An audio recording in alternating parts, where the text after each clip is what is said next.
Welcome to the Intentionists podcast, where we explore the interplay between intuition, spiritual health, and everything in between.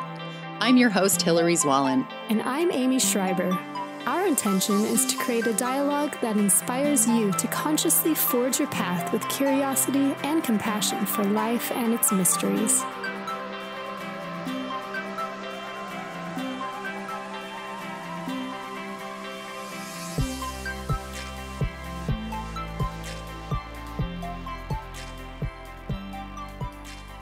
Thanks for joining us this week for the third episode in our series on intuition. For the first two parts, we discussed definitions of intuition in mythology and history, why intuition is important, and the clairs as the four major ways we receive intuitive information. So if you're here for the first time, we invite you to start at the beginning and listen to those episodes as well. So today we are talking about ways to develop and trust our intuitive abilities. And before we dive in, I've got a little quote. But even before that, I just wanted to say really quickly to our listeners that we really appreciate the feedback that we've gotten. We've gotten some emails, comments. We've had some conversations with you. We really appreciate all of the support. And we would love to just ask our listeners that if you have a moment and you're enjoying what you're hearing, to go and leave a review. And head to our website so you can sign up for our newsletter or subscribe to our podcast. We promise we will not spam you. In fact, we're not even sending out the newsletter yet. We're just getting it started. So with that, our quote today is by Dr. Kelly Brogan from her book, A Mind of Your Own, The Truth About Depression and How Women Can Heal Their Bodies to Reclaim Their Lives. I read this book a few months ago, and it was a really enlightening read. She says, when we disconnect from a sense of inner guidance and intuition, we are faced to rely on external constructs, on blind faith and authority and so-called experts. The truth is that you are your own best authority, but you have to get excited about your new position. So what we're not saying with that quote is don't listen to people who have read and who have a lot of knowledge and wisdom in certain areas. What we're saying is use your logic and do your research and gather all the information and make an educated decision, but make it for yourself, right? Right. Don't just deviate. Don't just deviate to someone who's in authority because they are in a position of authority. Right. So, amen to that. Yes. And Amy, we did a little activity to enhance our weaker clair strength this week. Will you get started on what you did? Yes. So I was focusing on clairvoyance. We did this a couple of weeks ago. And so to do this, a couple of things that I did was I just tried to, when I did yoga and meditated every day, I tried to focus on my third eye, which we talked about last week. And I tried to really pay attention to any visuals that came into my mind. And for one of the days, I did a color chakra meditation. And we haven't talked about the chakras yet, just we'll probably do some episodes on those. But for those of you who don't know, chakras are just energy centers in your body that are kind of symbolize certain aspects of yourself. So the third eye one being the clear seeing. Clear seeing, and there's different colors associated with them. So anyways, so I did a color chakra meditation where I visualized the color of each chakra as I went up. And so it was really hard to do. I used to do this all the time, almost every day, maybe a couple years ago. But when I did it this time, I was just surprised that it's the visualization muscle. It's a muscle. Like if you don't use it, it kind of goes away. So it was really hard to kind of hold these colors in my mind. But as I was going up, all the colors were solid until I reached the third eye chakra, which is kind of an indigo purpley color. And at that point, I saw like a little butterfly in the middle of my head. I was kind of just picturing this butterfly just flapping its wings really slowly. And it was really pretty, like, visual. And then when I went up to the crown chakra, this butterfly kind of turned white and then turned into like 100 different butterflies.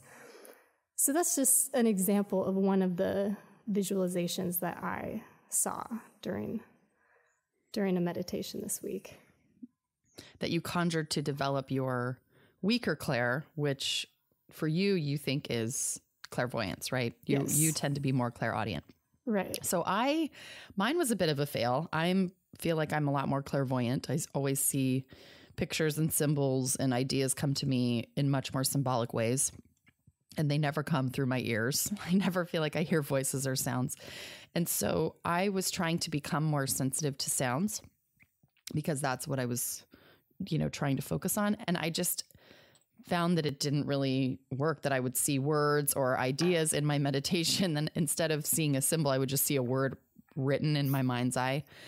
That was my experience. It was a bit of a fail, but my attention this week, I felt that I was trying to do this as I went along in my week, but my attention was really drawn more to the concept of endurance. And I wanted to share this because this is just sometimes how life happens, right? Like we set out on a goal, like I'm going to work on my clairvoyance this week, and then your life happens. And so the weight of the commitment to do this podcast and start working on my next business, which I've been working on for a year, developing these products, but I haven't really, it's been kind of on the back burner. So it's really made it so that my stuff, like all of my self-talk and all of my ideas about myself is really up. And so I've been focusing on a visual to help me cope and hopefully switch my energy to being less intense. So I feel like I typically, and I wanted to share just because I felt like it was a relevant topic for our listeners. So I typically approach life like a freight train. And Amy, you know this because you've worked around me. I'm like really directed. And when I get really excited about something, my energy is really intense. And I would say it's kind of that direct masculine, I'm going to force this to happen. And so I've been trying to reimagine my energy more like a wave and try to flow with the current to use some of that divine femininity. So that if the masculine energies are that yang energy, that direct, that pointed energy, then the feminine energy would be receptive. And so the receptivity and trying to go with the flow rather than trying to control everything. And so the other night I was in this yoga class and the teacher it was a Bikram yoga class, and he started holding the poses for longer than normal. And which made me think I was going to have an anxiety attack because if you've ever done hot yoga and you're kind of used to the cadence of the teacher and then they start to go a little bit longer, you're like, this is not okay. I'm going to die. So he said, your body likes to think it's in charge, but you are in charge of your body. So go back to your breath, inform yourself that everything is fine, and allow the fear to move through you. And as I was in that class, I was like, I've got to share this with our listeners. It was a really big revelation for me in terms of, starting something from the beginning, dealing with the magnitude of the commitment, and then utilizing that intuitive skill of, for me, it would be visualizing to try to bring that stress relief into my body. So anyway, I thought that was a good point for listeners. If you try to work on your weaker clair, if you don't succeed, try again, or try something else. Right. Exactly. It's all a part of the process and important to remember to just open up to the process. So let's talk about the ways to strengthen our intuitive muscles, Amy. Yes. The very first one is meditate. That's Yep. There you go. The end. So yeah, there's so many different types of meditation.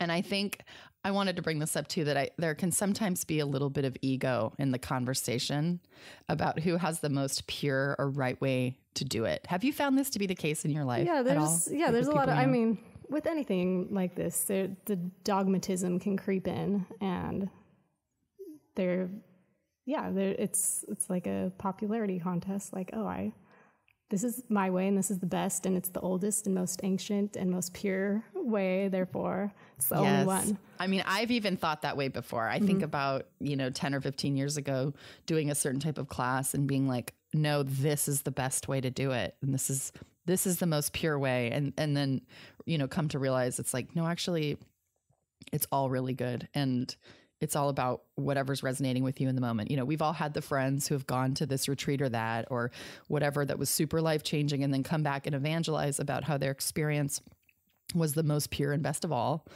And I think our society's kind of set up for this kind of thinking, right? Like this teacher is the best. This person has won the most awards. This is the, all of the salesy things that people try to, the programs they try to sell you on, like, we're the best in the world. Mm-hmm. I'm the smartest person in the world. Buy my book, right? That kind of stuff. We're set up to be conditioned to buy into that. There's one way to do it. There is a right way, and we've got it. We're on a search to find the right way. It's that black and white thinking. So just to recognize.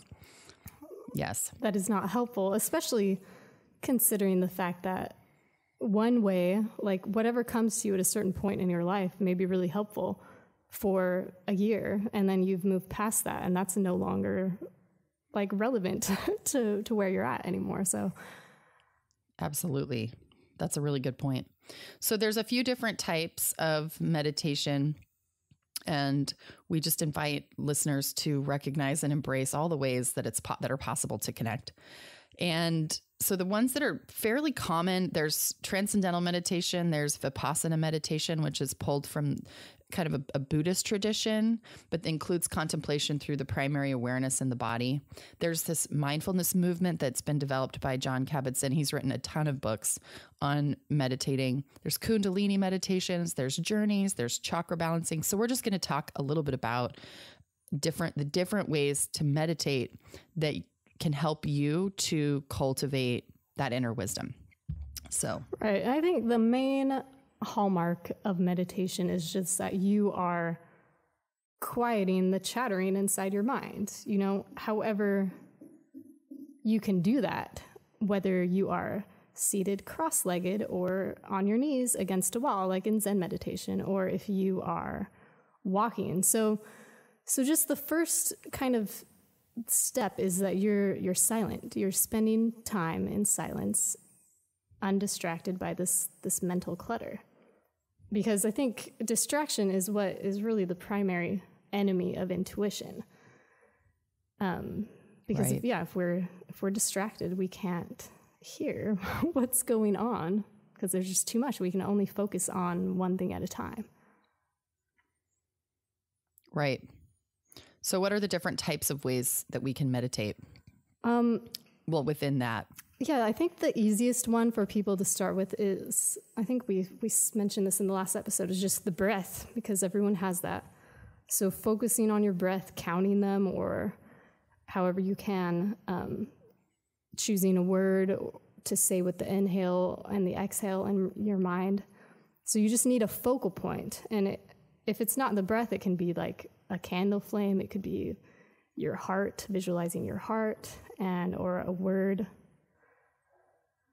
And so just like as you're sitting trying to focus, it can be really hard at first. And it's not like you're not going to have thoughts. You're just to notice the thoughts as they come and go, and then always bring your attention back to this focal point. And it just is something that takes practice. It's not something that automatically happens usually. So don't be discouraged. So something that I notice is when I'll sit down to meditate, and I'll take a deep breath in and I'll take a deep breath out. And then I just notice, I try to tune into the area around my body, like the tips of my fingers, the area above my shoulders, around my head, so that I can become aware of really that energetic frequency that surrounds my body, whatever magnetic field is that our bodies put off. I just bring my attention to that. And then I go into either breathing or just, following, like you've talked about a candle flame. That's a great way for beginners to have something to look at, because the fire is like alive, right? Everyone sat in front of a fireplace or had a campfire. And the way that the fire dances and moves back and forth, it really, if you're not just, staring at it and experiencing it as separate from you, if you're really tuning into the the act of the fire burning. I mean, there's so much beauty in the dance of the fire. And so it really does hypnotize you in a way. And so it's just a way to connect with things on earth in our physical bodies where we start to notice ourselves as no longer separate. Right. Basically anything can become a meditation. And all that's required is for you to bring your conscious awareness to this present moment. Whether you are walking, like that's a really nice one that you said that you started doing that before you ever tried to sit.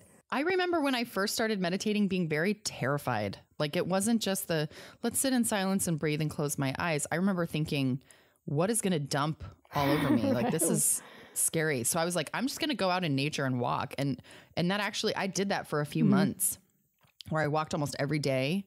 And it really made a huge difference. Yeah, yes. Or running, like making your workout a meditation, whatever that is for you, or if it's dancing.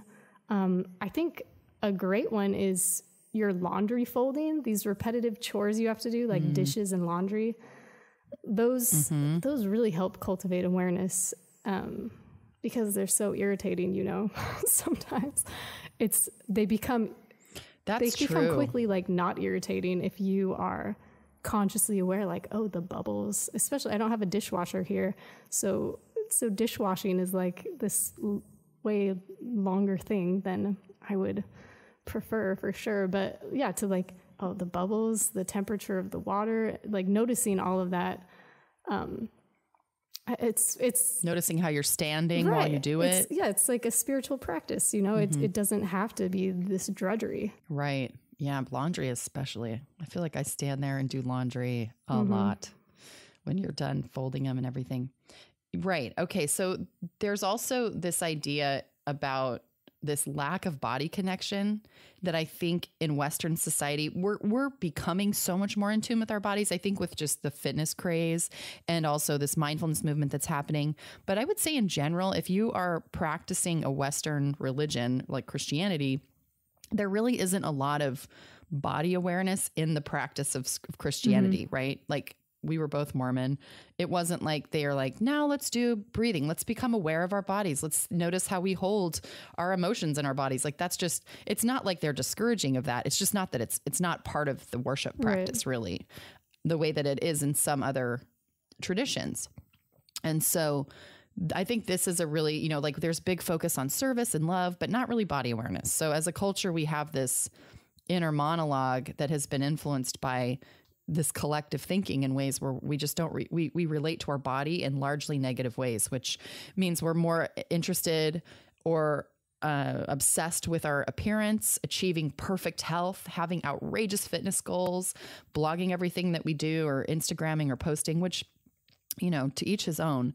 But I think the idea is that I see a lot of people either on social media or in my daily life. And I've fallen prey to this as well, where that negative thought process of like, should I be off of sugar forever? Should I be training for 3 marathons this month? Because that seems to be a thing that's happening, or, you know what I mean? So we have that where we're influenced by how our body needs to look and how our body needs to perform, rather than focusing on just the intentional purpose of what you're doing and just being present during the workout and sending yourself loving thoughts of health and wellness and gratitude for your heart beating and for your lungs expanding as you breathe in and out, and for your feet for taking you wherever you need to go, and for your hands allowing you to cook dinner or write a note or whatever.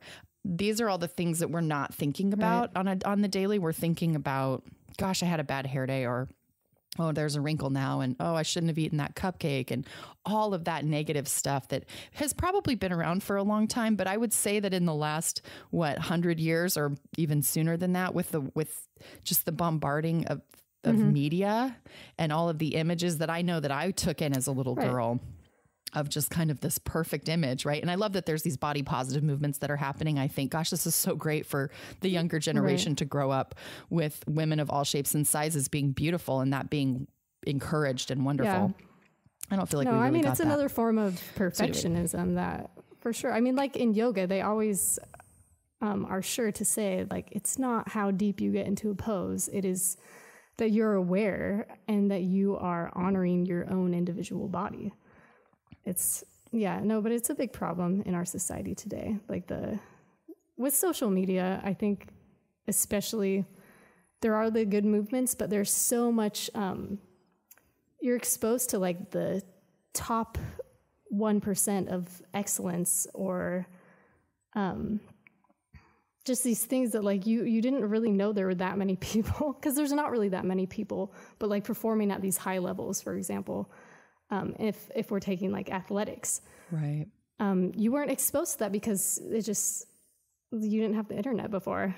It was the Olympics, and that was it, right? It was like the person that was really good at your high school, right, and then it was the Olympics. But now it's like, there's some random girl from Nebraska who like is like amazing at whatever it is, and like, wow, maybe I should do that. She's just a normal person like me. And it's just much more in your face. And on the one hand, it's like amazing that can be shared and that we can experience it and we can honor whatever other people are doing. But it's something that I think can cause so much anxiety. I know it causes anxiety for me. It's something that I have to really go, oh, okay, I'm going to be mindful about my media ingestion. It's just being aware today. of like that and what effect it has on you.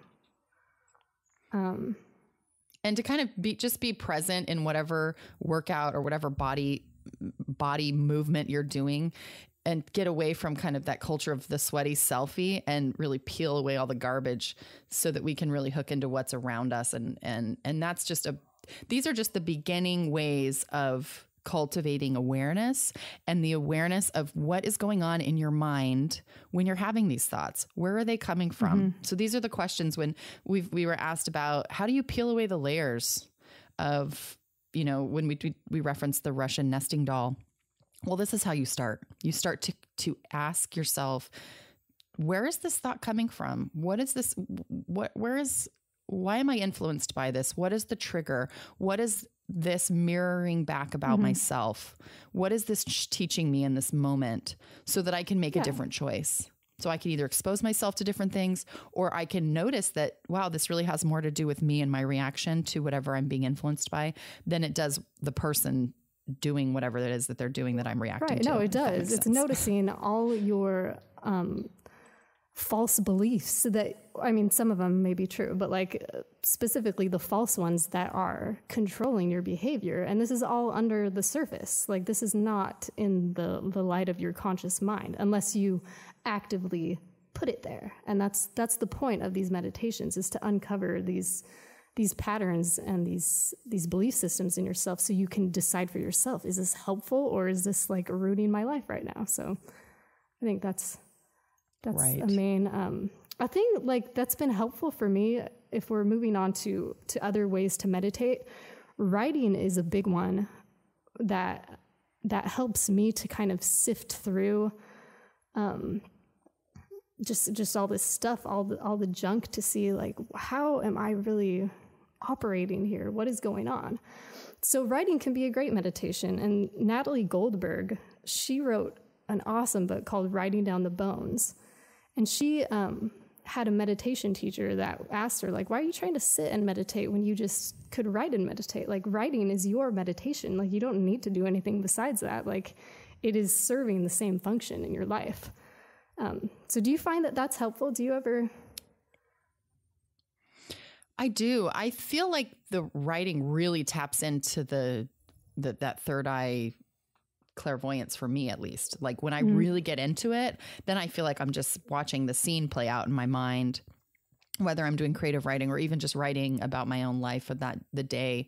For sure, it's amazing. And I think the other thing is, just for our listeners to understand, that I know the way I approached meditation early on was, it's just one more thing I have to try to master, and it's one more thing to be stressed about. But the idea is, how can you reframe what you're already doing and honor that as a meditation? So maybe you already are a writer and it's something that's really, that you're like, oh, I've always had so much joy doing that. Well, now just do more of it. Like, exactly. You said it. Talk about guided meditations, Hillary. So many types of guided meditations. We're going to be releasing one for you guys as a bonus. This week, I think we're doing it. Yes. So the guided meditations, there's so many different types of guided meditations. And these are great ways for people who are just getting started meditating, because it gives your mind something to focus on and something to follow. And there's so many different types of guided meditations. There's breathwork guided meditations. There's guided visualizations and chakra balancing. I really like the guided imagery meditations. And this is one where if someone's been trained in Zen Buddhist meditation or Vipassana, they're going to be like, no, that's not really meditation. Meditation's where you get to where it's just nothing. And I remember thinking, how am I going to meditate and get to nothing? My brain won't shut off. And so for me, the guided imagery was really, really helpful. I find that now, after having been a very dedicated practicer of yoga, I can lay there and get to where I don't have a lot going on in my brain. But that's taken me years to cultivate that. So the guided imagery is great. So when you can begin to guide yourself through this and notice what your mind creates as a prompt, you can start to guide yourself through meditations. So a tool that I always used early on, and I still use this, is I will imagine I'll sit down in a comfortable space. My back will be straight. I'll take a few deep breaths in. I'll kind of do a body scan, see where I'm holding tension, relax whatever I need to relax. And then I will find a door in my mind's eye and just start going through it. And then it's interesting to kind of play the game with yourself. What are you creating? Like I know I'm putting a door in my mind's eye. Like I'm thinking of that. And then sitting and allowing whatever wants to materialize behind the door, and just allowing it to come up and see. And this is a great way, I think, to develop the clairvoyant tools, because because now you're looking at what is up for me? Why is this person here in my mind's eye? You can ask whatever to show up to leave. You can move on. So it's really like a choose your own adventure in your mind, and you're just sitting quietly, set your timer, or just sit there for however long you want to. But I think that's a great way to kind of help to understand your clair language. And because seeing what comes up, like it's all symbolic, right? These are all just symbolic images that, and this kind of brings us into dreams. Was there anything else you wanted to add about different types of meditation?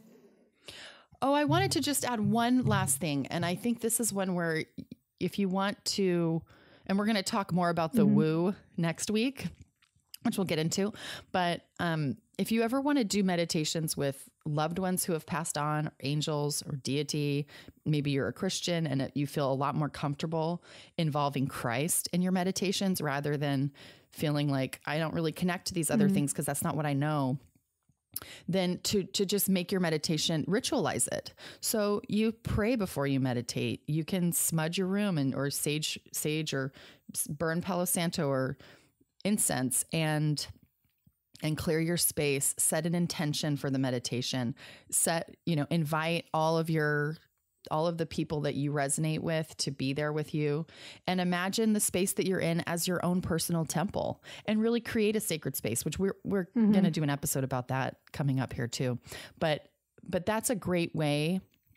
And then invite whoever, if your mother passed away or your grandmother passed away or somebody that is, close to you, you can just think of them, you can send them love, and then just sit and receive and see what comes in for you, so that, instead of praying like you're begging or pleading, or it's just you talking, you're really allowing yourself the time to receive the inspiration that and I wants think, to come in. Just like you said, setting yourself up for that, creating not only in your physical surroundings, but like in your mind, you can create like a room or a location that you go into that like, this is your special place. I think you gave me a book one time. I don't remember what it was, but it was like one of the first kind of visualizations I ever tried to do. And it was like, okay, create your space in your head. And it can be a room, it can be a field, it can be a castle,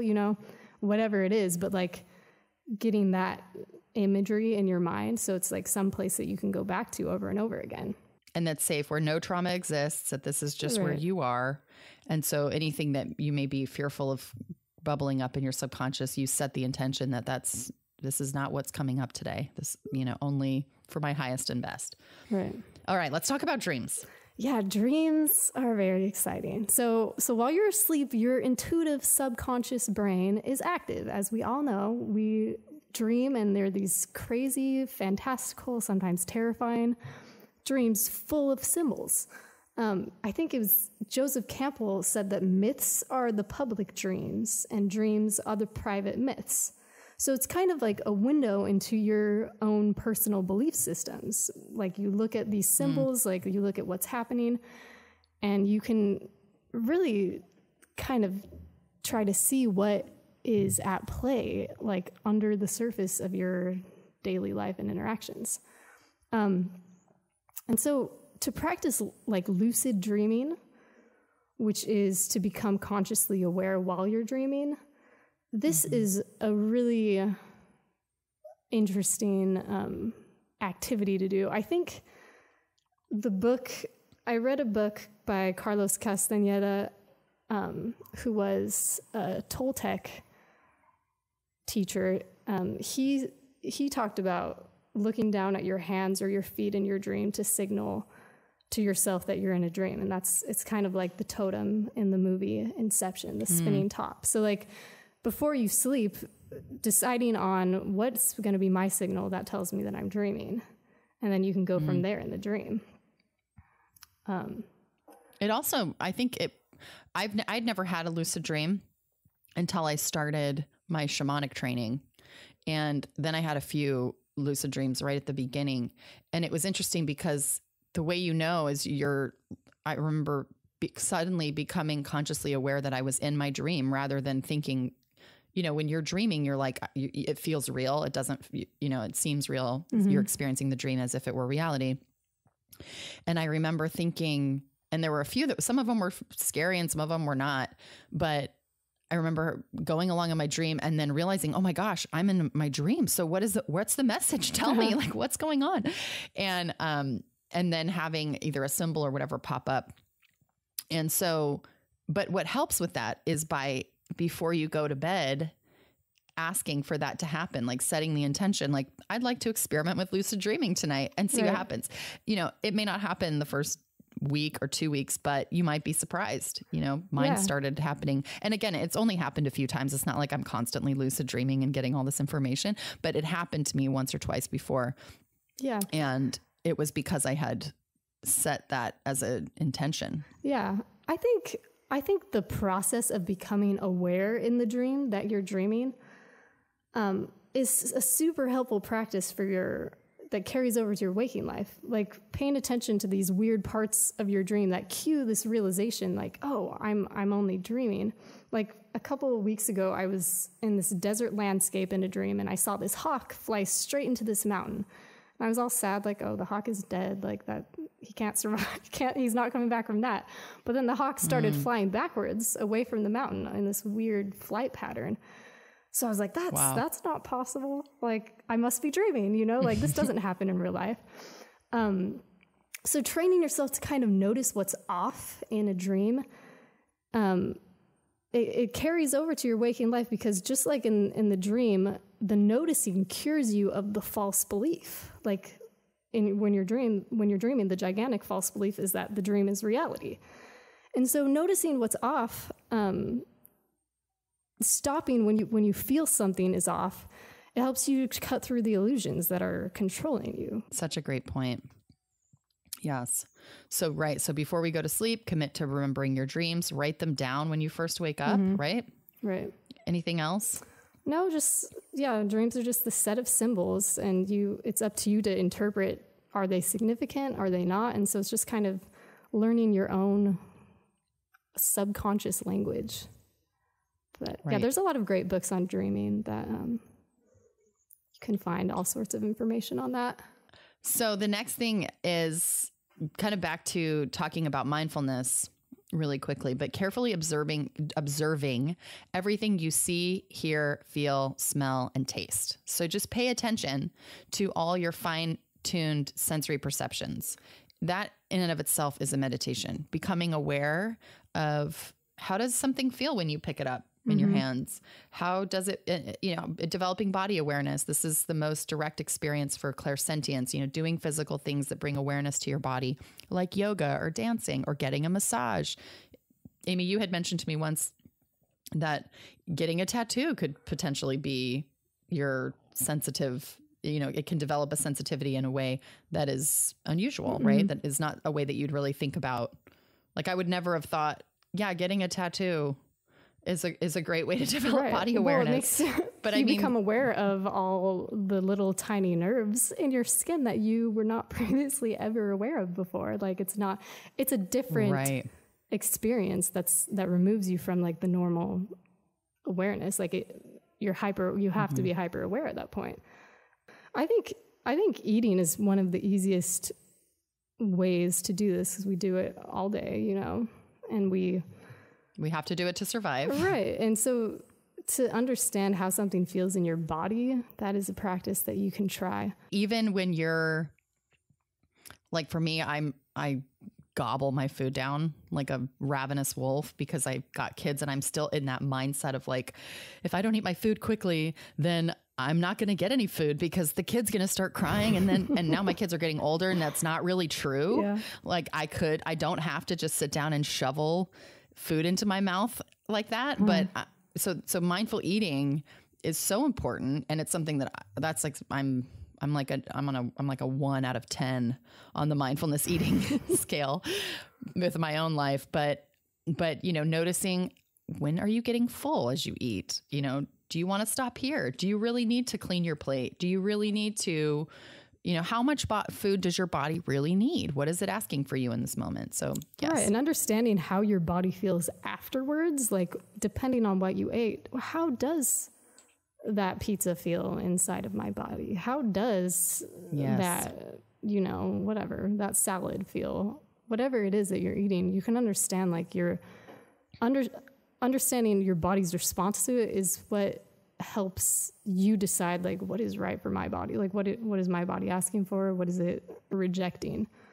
So it all. And to that end, I think, like you said, rather than like you said, how does that pizza make me feel? Or how does that cookie make me feel? Or how does that, sometimes the answer is like, great. Right. But the idea is that it's not followed by shame and suffering. Right? Because what always comes after, I had this pizza and now I feel so bloated and, I need to get back to the gym and blah, blah, blah, blah, blah. And it's like that is what you want to become aware of. So you just go, I ate the pizza. I don't feel super great. So I'm going to make a different choice tomorrow. I'm not going to shame myself. I enjoyed that pizza, whatever, blah, blah, blah. Go on down that path of how do you reframe the negative self-talk around food to help overcome whatever issues you may have with food. Right. Yeah, that's an important distinction. That's a totally different dialogue that you're having with yourself around that. We'll have to do a whole episode on like intuitive eating because it's something that I am really baffled by and really like always trying to figure, okay, what's best? I want it to be black and white. Okay. Like, no, you have to be vegan and eat only vegetables, or no, you have like, I want a formula, but I've realized that there's not a formula because everyone's different. And so, that's something we'll have to talk more on. But anyways, back to the body awareness. Another thing that can really help, if you want to develop the habit, is just set a timer on your phone. And like once or twice a day, your timer goes off and you check in with your body. Like, how do I feel? How am I sitting? Like, this is helpful because I work on a computer and I'm like hunched over in this horrendous posture. And then to catch myself and notice that, it's like, how does that affect my outlook on life when I'm hunched like this? It's not helping. Like, wow. So to just, how do you feel in your body at that moment? And setting a timer can be an easy first step to like. Great point. What about creative activities? Creative activities. You kind of touched on this a little bit. It's whatever you like to do that will quiet your left brain and activate this creative right brain. That's going to give you the opportunity to access intuitive ideas and like a different way of thinking. So whether it's visual arts, singing, music, writing, like we talked about, could be cooking, could be coloring, yeah, all of these things help take your mind out of that analytical chattering that is not helpful to receiving intuitive messages and put you in a different state. What one do you like to do, Hillary? What's your favorite? Good. Oh, gosh. I feel like for me, it's always different, but I would say dancing is something that really helps me to forget my troubles, something I don't do enough of. But recently we bought one of those freaking Alexas, right? Yeah. And so now it's a lot easier to listen to music in the house. I don't have to be like, what should we listen to? And so I've noticed that me and my kids have dance parties a lot more. And it really does help me to get out of my stressed circular thinking and just get into my body for a moment. But really, I mean, yoga, all of it, writing, it just depends. But really, I mean, I feel like to really connect intuitively, especially if I'm wanting to connect on behalf of somebody else, it's meditation, right? The other thing too, just like our final point is trusting yourself. And ceasing all that negative self-talk. I touched on that briefly when we were talking about mindful eating and body awareness, but this intuitive information is not reserved for only a select worthy few. It is everyone's birthright as a human being. And really understanding where you're at in your personal development. Like, where are you at in your stages of faith? Are you in that age range where you start to really question things more? You're not just synthetic conventional, whatever's been taught to you by your parents, you're taking as fact. Is it in astrology, they'd call it your Saturn return.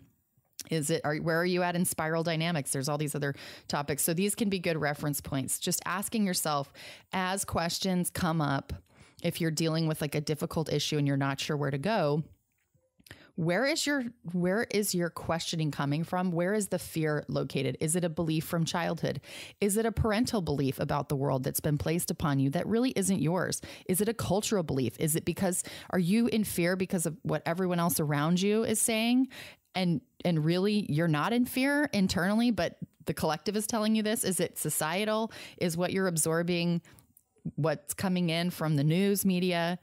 All of those things. Is there anything you wanted to add to the trusting yourself? No, just like to always remember that you are the only one who can do this stuff for yourself. Like, you are, just like Kelly Brogan says, you are your best authority. And that's the end of the story there. Like, you have to be able to take responsibility, take that responsibility for yourself and trust that that no one's going to tell me what to do. No one's going to do this stuff for me. And if I allow someone to tell me what to do, I'm not going to end up leading my best and most authentic life, So it's like, what right. kind of depth do you want to reach in your personal development, exploration. Exactly. So yes, it is up to you. So here we are at the end of our episode. Next week, we wrap up our series on intuition by diving into all things woo, cards, palmistry, astrology, energy healing, and how these arts have evolved through time, the misconceptions and fears around a lot of these concepts, and why the resurgence in popularity is helping us to tap into the divine feminine. Before we part, we'd like to say thanks for listening, and we hope you'll connect with us on Instagram, Facebook, and YouTube. We would love to hear from you and appreciate all feedback, shares, and likes. To learn more and subscribe to our newsletter, visit Intentionists.com. And no matter where you are or what you're creating, we send you love and invite you to breathe and begin. See you next week.